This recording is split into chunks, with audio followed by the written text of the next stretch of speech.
All right. Take number 3. Yeah, we're here. Let's do Yeah. it.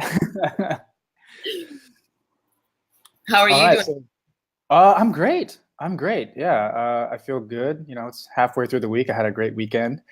Um, got to spend time with friends and hang out and get some sun, which is nice. I always like to get some sun. So the weather's kind of cooling off a little bit in Austin. So all in all, pretty good. Um, I've had something going on with my shoulder, so I'm trying to work on that. But yeah, I got an appointment today, so we'll see. Might have to have surgery, more than likely. But all in all, feeling good. Feeling Good. good. And you're working out again, which is awesome. Yeah, yeah, I'm loving working out. That's like one of my passions. So, but I'm doing things that don't involve the arms, so like a lot of lifting, like back squatting, deadlifting, running, rowing, things like that. But it's so yeah, just doing what you can with what you got. So it feels good. So, how about you? How are you doing? I'm great. I had a family in town from Minnesota, so it was a pleasure showing my mom and my sister around, taking them to the beach because in Minnesota it's just hot and humid. So they're loving coming to California. We did some yoga on the beach, which is a treat for them because, yoga outside overlooking the ocean, you can't beat that. So it's been great having family in town and then taking them around California. Yeah, that's awesome. Yeah, you guys, it's so nice to be next to the beach. So good for you guys. Love it. Yeah.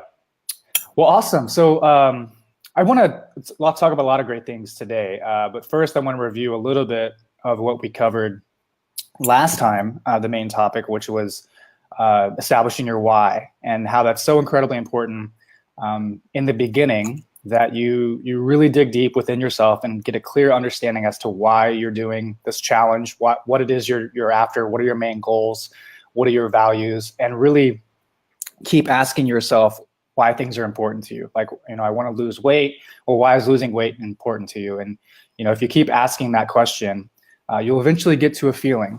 And that feeling is what we're really after. And it typically comes around feeling energetic, or feeling self-love, or feeling seen, or feeling appreciated.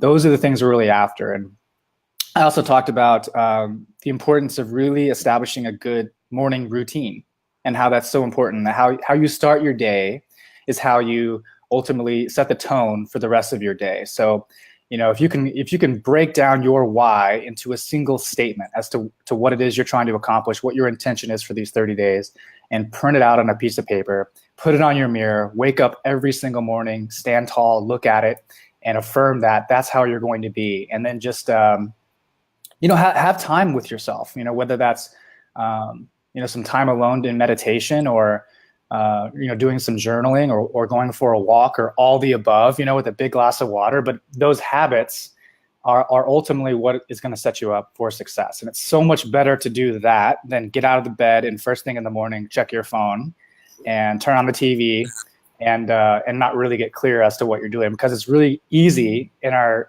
modern culture to get hypnotized and programmed by all these inputs. So what this ultimately does is it steps you away from being the victim of your life and saying, like, there's nothing I can do about it. This is my lot in life. Everything that's going on is not my fault. It's my genetics, and it puts you in the captain chair, one who takes responsibility and ultimately creates a life that they love. So it's incredibly important, especially when things get rough, when you're making change, when you're making transformation, because resistance is going to come up. You're going to be making new meals, shopping for new foods. People are going to offer you foods that are not good for you. You're going to be going out in restaurants and having temptations. And it's important to have a strong rooted foundation as to why this is important to you, because that's what ultimately what's going to carry you forward and help you move through kind of some of these challenges and obstacles that come up. So just wanted to say that. Anything else you got to say about that, Rachel? No, I completely agree because people need to know, like, when it gets tough, what are you going back to? What is that thing that's always reminding you of why you're here, why you're doing what you're doing? So you touched on everything. I couldn't agree more on it, because people need to know that when you're out with friends and people are like, why are you doing this diet? And you don't want them to be like, oh, well, yeah, you're right. It's kind of embarrassing. I'm not going to, I'm going to eat it because I don't want to be the odd one. Now you need to be like, no, I'm doing this because I feel good. I have energy to climb those stairs. I have energy to get out of bed and go for a walk instead of just sitting on the couch. So people need to have that why. And I absolutely love it. I think people need to, like you said, put it everywhere. Remind yourself. So when it does get tough, you have something to go back and reflect on. So yeah, it's so important. It's so important to like once the thoughts and the feelings and the words and the actions get aligned towards what it is you want to create, like you're unstoppable. You know, you really are. And that's like the biggest thing that I think we want people to realize, is that they're the creators of their life. They're not victims. You're either one or the other. You're either the creator or you're the victim, but you can't be both. right. You know, and so a lot of people are coming in with a past history of, I've tried a lot of things and my doctor says this about me and I've got these medications and this is my big sad story. And this is like, it keeps replaying over and over again because the thoughts and the feelings and the words and the actions have not even changed. It's a bunch of hope. And it's a society that's conditioning us to think that, you know, we can fix all our problems with a pill or this new technique or this new technology. And this is what we're going to discuss today, is like, none of that's going to change unless you decide to get clear on what it is that you want and start creating from that new foundation. So it's so important. But what I want to talk about today is what I like to call the triage of bad health. This is something that we talk about in the 30-Day Challenge booklet. It's kind of the foundation of what's going on with healthcare and or why we're so sick. You know, so just to give you guys an idea of our current state of healthcare, it's really poor. It's incredibly poor. So like 7 out of 10 of us are dying from what we refer to as diseases of civilization, right? So these are things like heart disease, cancer, type 2 diabetes, autoimmune issues, Alzheimer's. Like those are the big things that are killing us, basically. So like one in 2 of us are dying from heart disease. 1 in 3 of us are dying from cancer. Over 30% of us are clinically obese. That's over 30% body fat. And we have the first generation where our children are expected to die before their parents in terms of lifespan. So it's a big deal. And we're spending an incredible amount of money in medications and technologies and healthcare to fix this. So we're spending close to, what was it, like $3.2 trillion in healthcare to fix these problems of diseases of civilization. And everyone is having conversations about healthcare and what about healthcare insurance and all that. And like we're completely missing the boat because we're not quite getting clear on what's causing these problems. So it's important to understand that these are not things that just happen to humans. It's not like we got the human gene and like, you know, these are things that are normal, that appear to be normal because it's been happening for the past 100 years and it's getting worse. So, you know, despite all these advancements in technology, despite all these advancements in medication, all those problems I mentioned, like heart disease, cancer, Alzheimer's, diabetes, obesity, they're getting worse. You know, and why is that? Is it because we're getting lazier? Is it because we're eating more? You know, what's going on? So one of the best ways to see what's happening is to look at what happens to animals that are living in the wild. What happens to them when we put them into environments that aren't conducive to their optimal health. So one of the examples I always used to use when I was talking a lot about posture as a physical therapist was what's happening with orcas held in captivity. So this is Shamu, right? Shamu at SeaWorld. So what they started to see, and you probably heard this on the news, but like the orcas are getting really angry, like they're attacking their trainers. They're starting to see all kinds of problems with the orcas' health. And they're also noticing that the orcas most all of them are having floppy fins, right? Their fins that are normally straight up, they're starting to collapse. So they call it a collapsed dorsal fin. And they're trying to figure out why. Like why are the orcas having collapsed fins? Because this is not something that you see when the orcas are in the wild, right? So they did a lot of research on this, and they concluded that there's 3 main reasons, right? So one is that in the tank, the orcas are always swimming in the same direction, right? They swim in a counterclockwise direction, but they don't spend enough time swimming in the clockwise direction. So the force is always moving towards one side of the fin, right? Another reason is because the orca is not swimming at a great depth. You know, like in the ocean, they could go really deep, but in the environment of the tank, they can only go so deep. So the water pressure is not being distributed on the fin. So the fin itself is not getting strong enough. So it's not getting resistance. So the fin is getting weak, right? And the other reason is because of the diet, right? So like in captivity, they're giving them grains and like orca food that scientists have been producing. But in the wild, they have all kinds of natural foods that orcas are supposed to eat, right? So it's pretty simple to see in that situation that it's the environment that the whale is living in that's causing many of these physical problems and health problems that they're going through, right? And this is also why that like SeaWorld is shutting down the entire like Shamu circus, right? Yeah. So we say that because in the same way, humans have been living in a human tank, like a human zoo. We've been eating human food that's been processed and refined and far outside of our nature. We've been sitting in chairs. We've been working under fluorescent lights. We're not sleeping enough. We're not moving enough.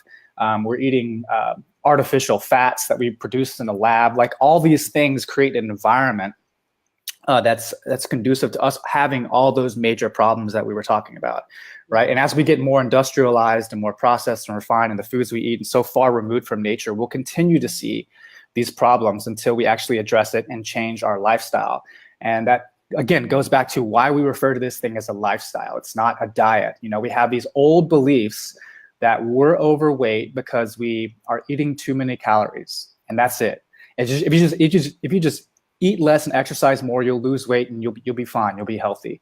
But it's not taking into consideration all these other things like we're going to talk about today, like your hormones, your gut health, the amount of inflammation, systemic inflammation you have in your body. All of those things are the major contribution factors that lead to poor health. So we call it the triage of bad health. And the first one I want to talk about is hyperinsulinemia. So insulin is a hormone, right? So most people think of it, it's secreted by the pancreas. Most people think of it in terms of its relationship to type 1 and type 2 diabetes, but everyone produces insulin. So you can either produce it on your own, you can inject it, as in the case of people who are diabetic, or you can die, right? You have to produce insulin.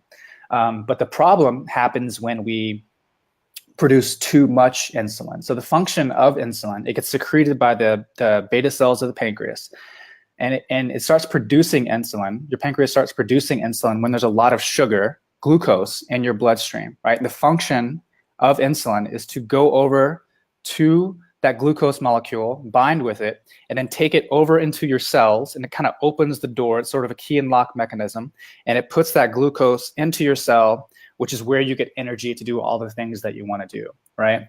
But what happens when we consume too many carbohydrates, specifically of the refined form, is that we overwork the pancreas, right?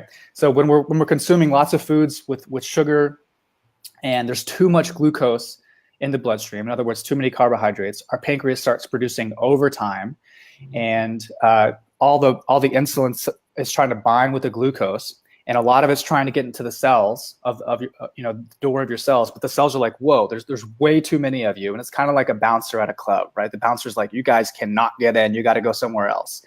And so what happens is the insulin stores that glucose molecule as fat, right? And this is the basic mechanism of how we gain weight and how we get overweight, is by the overproduction of too much insulin, which comes from too much glucose in the bloodstream, which comes from too many refined carbohydrates, right? Now, we don't want to say that carbohydrates are bad, because that's where people have it all wrong.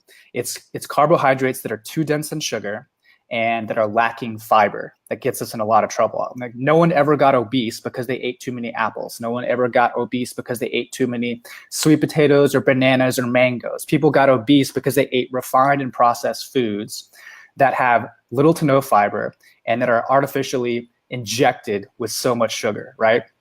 So to give you an example, I mean, we put this in the book too, but you can eat like 16 cups of broccoli, and it has the same amount of sugar as like a shot of Coca-Cola, right? Or a shot of like orange juice. And when you drink that orange juice or that Coca-Cola, and liquid carbohydrates are by far and away the worst. This is another reason why we just want you drinking water early on. But that just puts a big surge of glucose into your bloodstream, and that really makes your pancreas work overtime. And then you could become insulin resistant. That's when the cells are like, you can't be here, you got to go somewhere else. And you start chronically storing fat. And what happens with diabetics, specifically type 2 diabetics, is that those beta cells in the pancreas that produce insulin, they have to work so hard to produce that insulin, they get burned out. So they stop producing insulin, right? And that's why those people will have to inject themselves with insulin exogenously. Otherwise, they're not able to clear the bloodstream of sugar. And if they don't do that, they would have a stroke and die, right? So that's kind of what happens here. But the solution is not to get rid of all carbohydrates. The solution is to start eating more vegetables that have less carbohydrates and also have fiber. Fiber is your friend. Fiber, it slows the release of glucose into your bloodstream. Like real whole foods that are carbohydrates have fiber. A banana has fiber. Sweet potatoes have fiber. The crackers that you're eating, like the cereal that you're eating, like those are fortified fiber. It's not real. So it's about the quantity of carbohydrates and how quickly it gets absorbed in the bloodstream. But this is a big deal because they did studies there's a big study done in 1989 by this guy named Kaplan. And what he found was that hyperinsulinemia was the root cause of things like hypertension, so high blood pressure, high triglycerides. Triglycerides are fat molecules found in the blood, obesity, and many of the heart diseases that we experience. So we used to have this belief that it was obesity that was causing all these other problems like heart disease, high triglycerides, high blood pressure. And the doctor would say like, oh, you just got to lose weight. That's it. But what we're finding is like obesity is just a symptom of a much greater problem. Hypertension and high triglycerides and cardiovascular disease are just symptoms of hyperinsulinemia. It's the overproduction of insulin, which comes from the overconsumption of refined carbohydrates without fiber, right? So that's a big deal. And that's the first thing we talk about in this triage of bad health. And again, the solution here to gain insulin sensitivity is to get most of your carbohydrates from vegetables and a little bit of fruit, and that's it. And stop drinking liquid carbohydrates like orange juice and apple juice and grape juice, right? Those are big problematic things. So, make sense there? Honestly, yeah. I went to the standard American diet, which is you start your day with orange juice. Yes. With a little brown sugar, toast with jam. It's like sugar, sugar, sugar. And that's what everyone's thinking. That's how you start your day. So it's just like rewiring that brain to think, okay, that's all sugar. I don't want to start my day that way. Like you said, start with some vegetable, minimal like fruits. Yeah, a lot of this, it's so good you brought that up because a lot of this study started because like in the 50s, there was this guy named Ansel Keys, and he did this big study on called the 7 Keys study. And he basically skewed the data in his favor to make it look like fat was the cause of heart disease, and that what we should do is eat more carbohydrates. So he did that in a vested interest to protect the food industry because he was working with them there, right? So what happened over time is that the American food recommendation, the FDA, they came out with a new food pyramid, and at the very base of that, they put like 9 to 12 servings of grains per day, and then at the very top of that, what you're supposed to have the least of is fat, right? And of that fat, it was like polyunsaturated fats, right? So like it completely set us up for becoming a nation that was addicted to sugar and refined carbohydrates. And like if you look at what's happened to disease ever since that recommendation came out, like it went through the roof in terms of what's been happening with all those diseases that we mentioned, right? So it's such a big deal that people realize this, they understand the truth, and they ditch refined carbohydrates and liquid carbohydrates and get back to more, high quality, nutrient dense vegetables that are lower in carbohydrates and higher in fiber. It's so simple. It's so simple. But when we see that happening, that's why a lot of people in the group that are really sticking with the 30-day challenge and going all in on this, they're seeing not just reduction in weight loss, but they're seeing improvements in their lab values over and over again, because it's so much more than just losing weight. It's about your health and how you feel, So really big deal, really big deal. So that's the first triage of bad health. And the second one is gut health, right?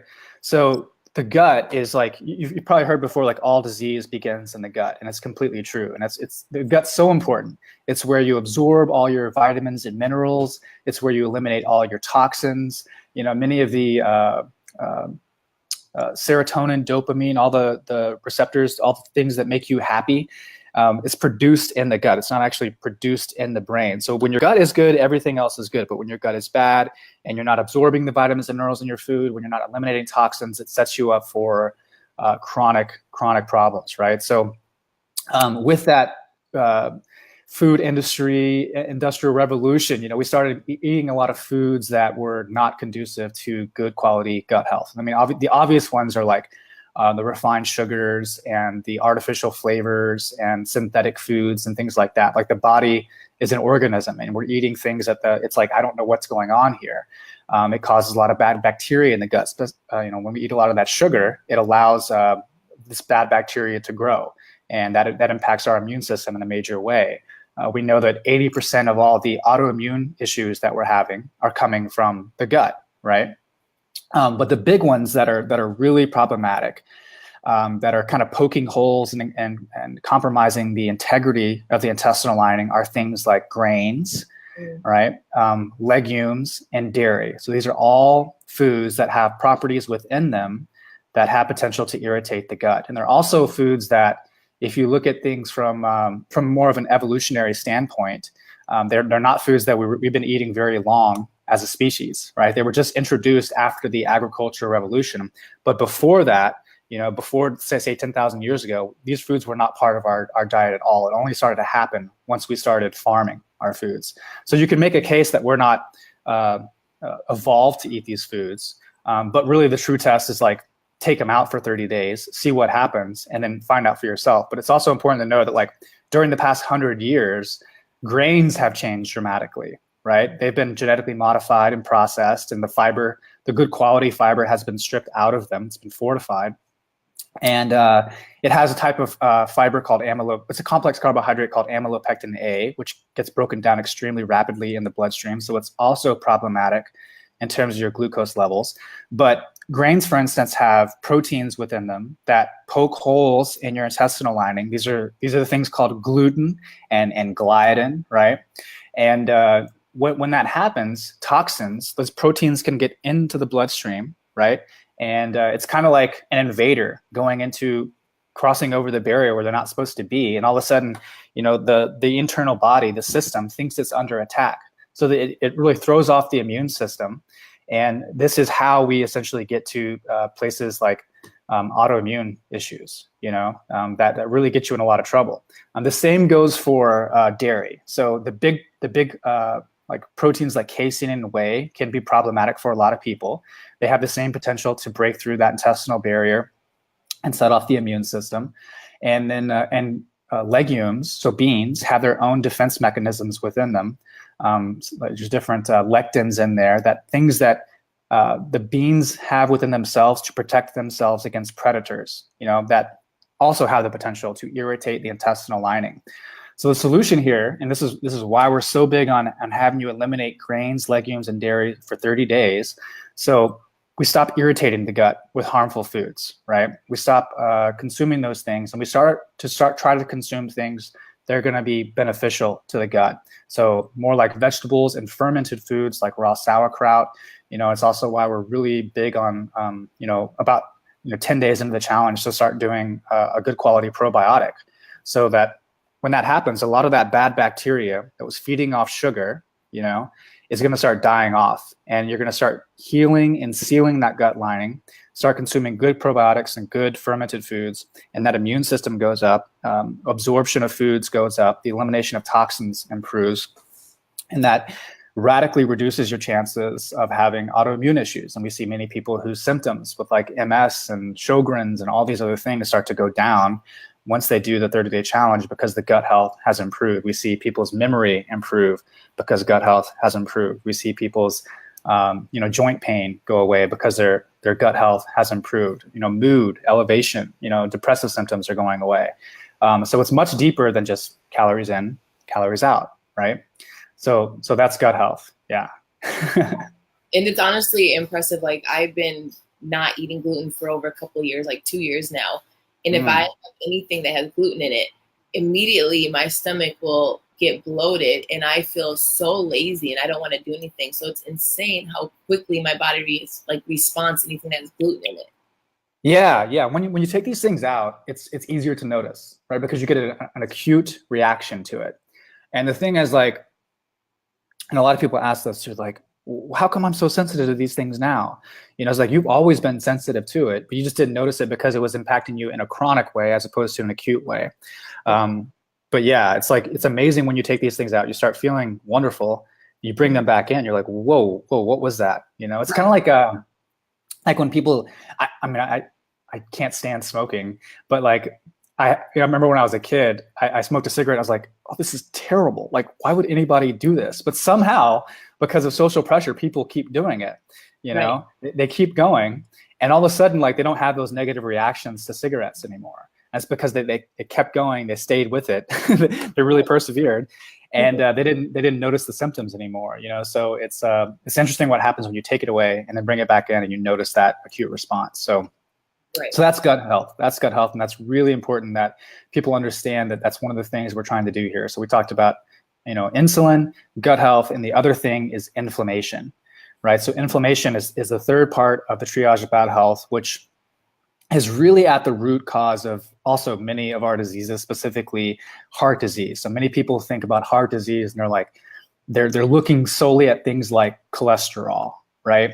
And it's a big belief that like, well, if my cholesterol is high, then my chances for having heart disease is high because, you know, every time we see high heart disease, we see high cholesterol. And it's kind of this, this causal correlate thing going on, right? And it's important to realize that just because cholesterol is high doesn't mean when we have more chances of heart disease, doesn't mean it's causal, right? So think of cholesterol as like the fireman, right?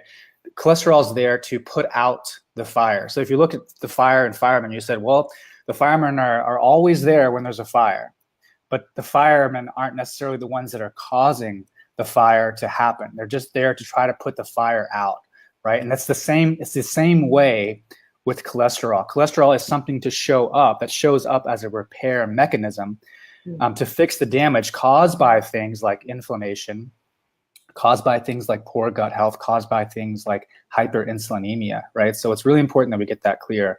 But it's really inflammation that is the root cause of many of our health issues. And the big things that are getting us in trouble with inflammation, one is grains, right? Grains are a big problematic thing. They're very inflammatory because of those proteins that I mentioned.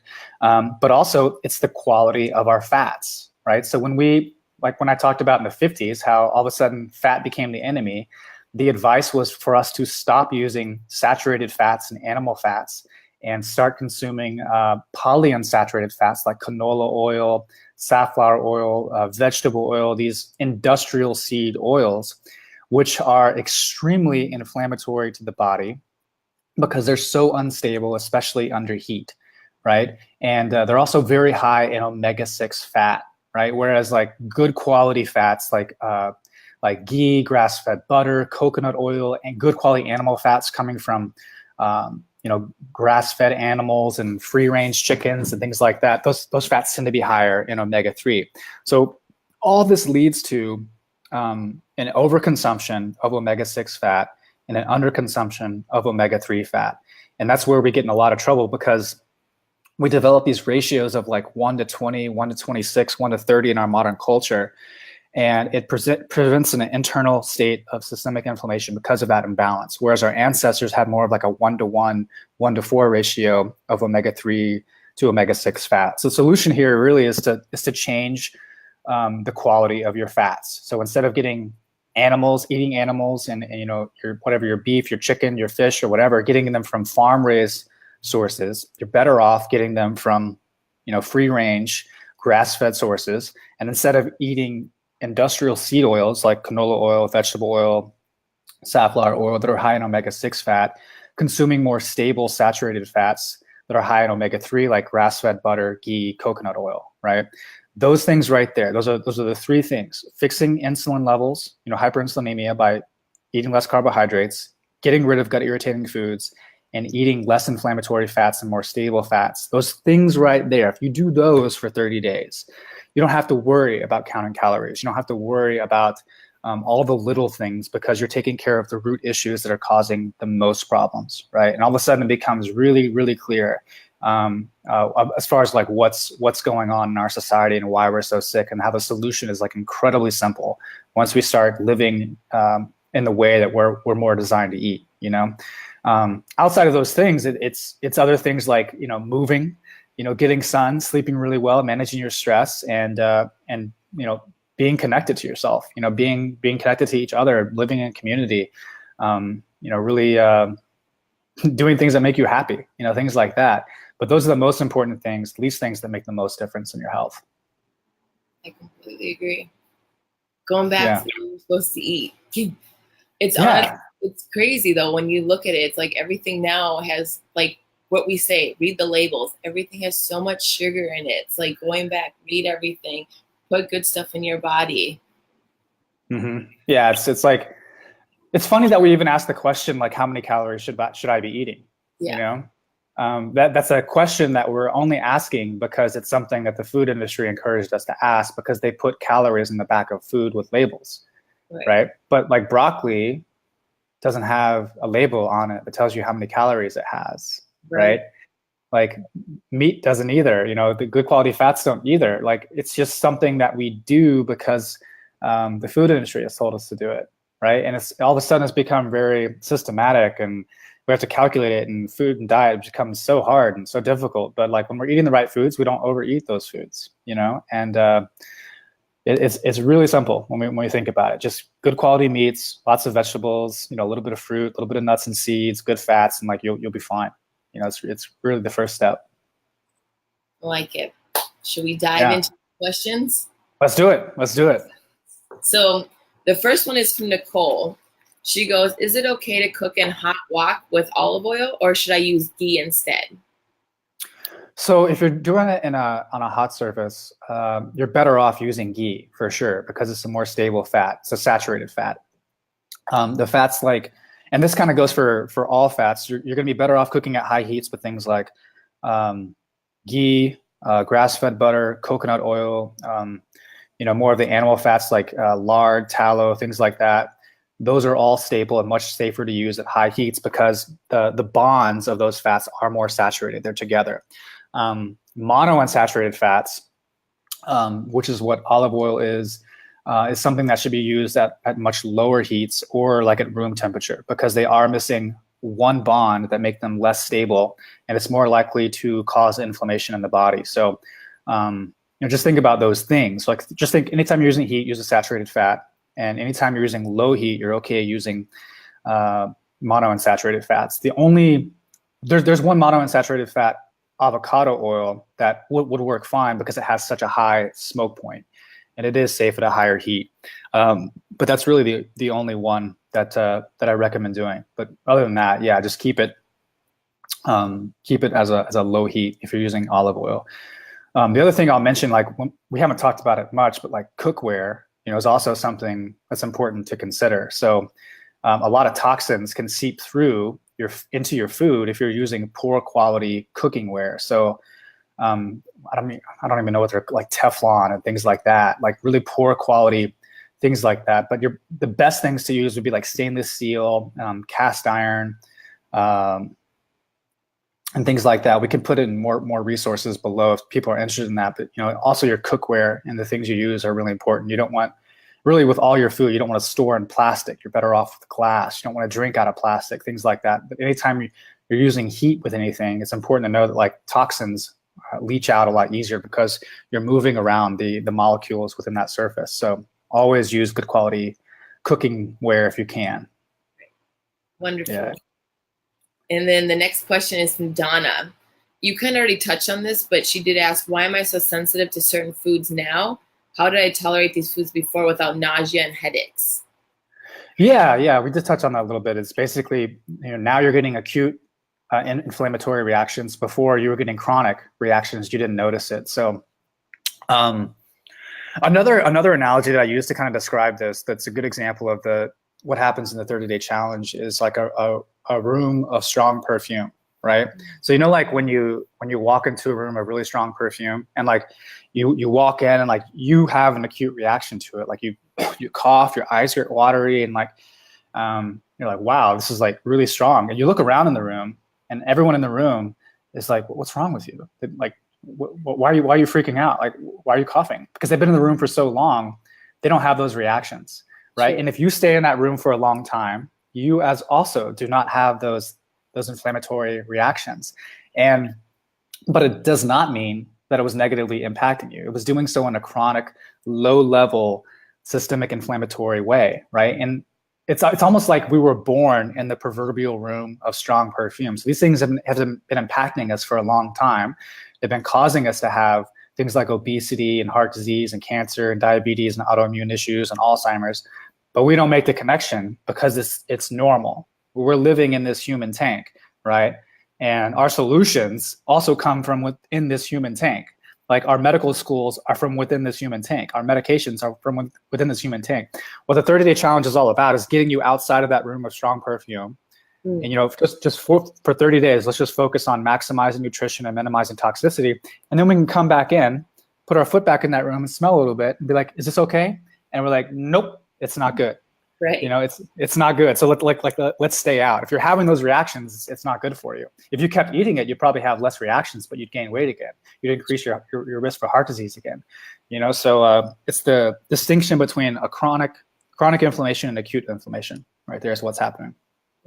That's great, because a lot of people always wonder, when should I reintroduce food, or what should I reintroduce? That's a good analogy to be like, well, let me see how my body responds. Like, put your foot in, try a little bit, step back and see how your body responds. That's a great way to look at it.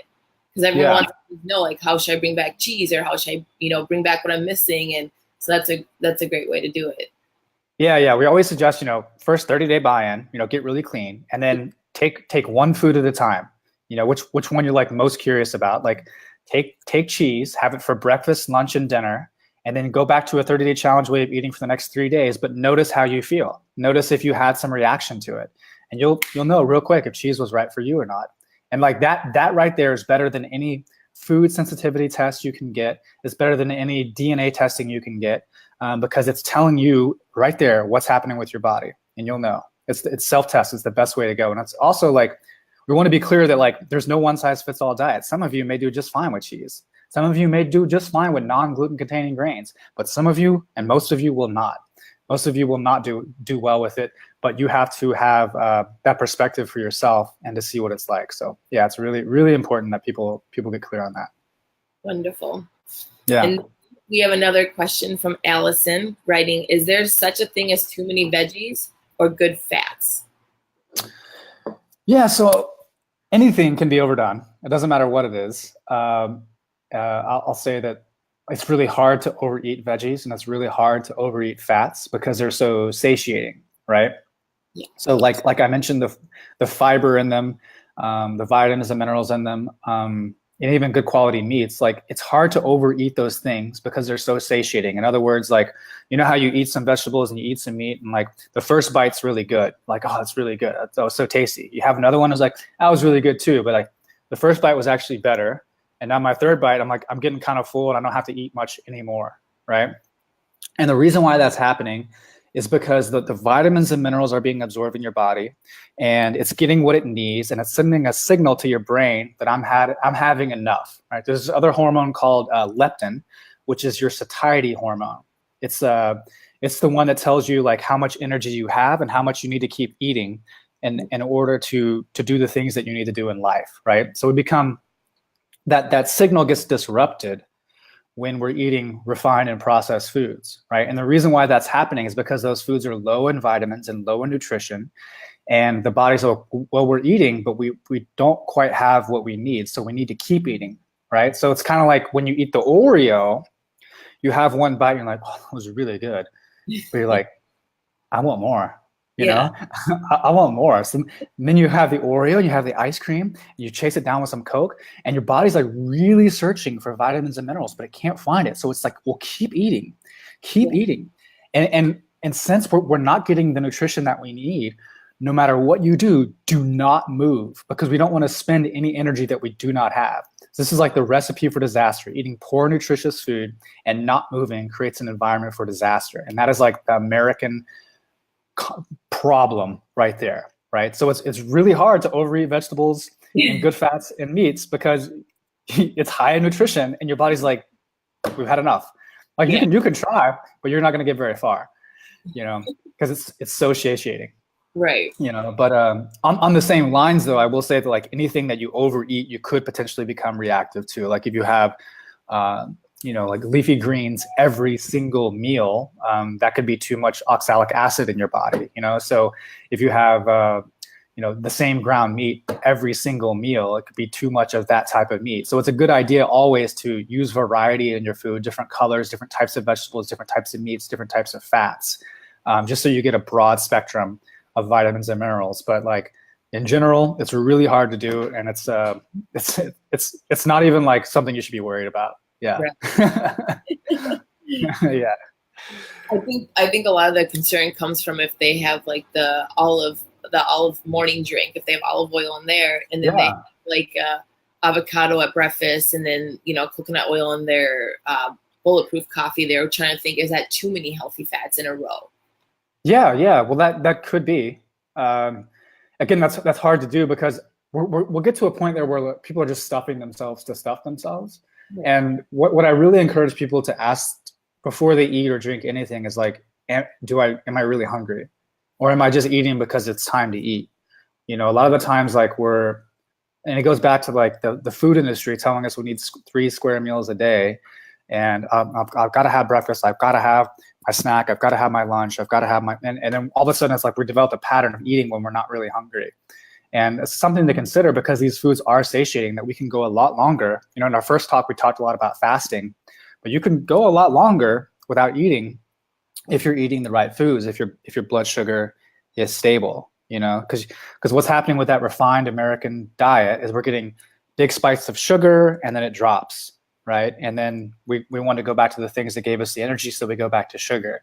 And it's just this back and forth, like a volatile stock market that sets us up for needing to snack all day, and also these metabolic diseases, right? But with fat and protein and good quality vegetables, like our blood sugar is going to be more steady. It's just kind of easy right here. So the need for snacking all day is not going to be there. And people who are having like bulletproof coffee or Brenda's morning drink, like to go from that and to chase it down with like bacon and eggs and avocado, it could be a bit much. It could be a whole lot. But like me telling you is not near as important as you listening to your body and being like, wow, I'm actually kind of full right now. I don't feel like I need to eat. And that's like, listen to that intuitive guiding force right there and go with that. There's no meal plan to the T that is going to be the exact answer for you. It's up to you to kind of take these tools and these good foods and bad foods and put them to practice, and then feel what like works best for you, and to really individualize this thing. That's the main thing we want people to understand, is that everybody's different, but it's up to you to kind of figure out what works best for you. Right. Yeah. In order to make this a lifestyle, you have to make it work for you. Yeah. For sure. Wonderful. Well, we have a last part of the question is a 2-parter for supplements. Cause I know last week we talked about supplements. Mm-hmm. And so this part was, what's the best order to take them? Like if you're taking the krill, the collagen, the native nutrients, and the turmeric, what's the best order to take them? Like, should you take them in the mornings, take them at night, and then how much of each? People want to know how much they should take. Yeah, it's a good question. So in general, like I recommend people save time and just take them all at once on an empty stomach first thing in the morning, with exception to collagen, because that's more of something you put in like a soup or a coffee or a smoothie or something like that. But krill, probiotic, turmeric, the greens, those can all be taken like first thing in the morning on an empty stomach. And you'll hear different things about, oh, well, this should be taken with food, or that should be taken with food. Like it's so negligible, it doesn't matter. And with those foods, I'm really confident that like it's best to do it on an empty stomach so you absorb it better and it doesn't get like mixed in with food. Like it's really important that you actually absorb those vitamins and nutrients. So I always recommend on an empty stomach. The probiotic, 1 a day is fine unless you're for some reason taking antibiotics. Then I would recommend taking 2. Like if you're traveling on an airplane, I would recommend taking 2 just so you boost your immune system. Turmeric, anywhere from 1 to 2 a day, but same kind of thing there. If you're dealing with any chronic inflammatory issues like pain or arthritis, I would recommend 2. Like heart issues, I would recommend 2. Otherwise, just taking 1 is fine. Same thing with krill. Just 1 a day is fine. Like 1 a day for all of those is just fine. The native nutrients is a great thing to take in the morning as well. And I'll talk about native nutrients just for a second, and why we do believe in it is because it's to make up for the lack of nutrition in our food supply, right? So like our food supply is not what it was 50 years ago. We've actually like, because we've churned the topsoil so much, we've lost a lot of the natural vitamins and minerals in our topsoil, specifically things like magnesium. It's not the same. So like the cucumber you're eating today and the broccoli you're eating today and the squash you're eating today is not nearly as nutrient dense as what it was 50 years ago. So we recognize that. And we also recognize there's a lot of people out there that are taking multivitamins, thinking that they're getting all the vitamins that they need, but it's coming in synthetic form, And what happens when we take the synthetic vitamins is we don't absorb it, we urinate it out, So the native nutrients is a way to ensure that you're getting a broad spectrum of good quality vitamins and minerals in a way that you're actually going to absorb it. So that's something I recommend first thing in the morning. You can mix that in with like water and just a little bit of salt if you want, or you can just have it separately on its own. The collagen is something that I typically do with my coffee. I'll put it in a blender, and I'll do this like maybe 30 minutes after I have that morning drink.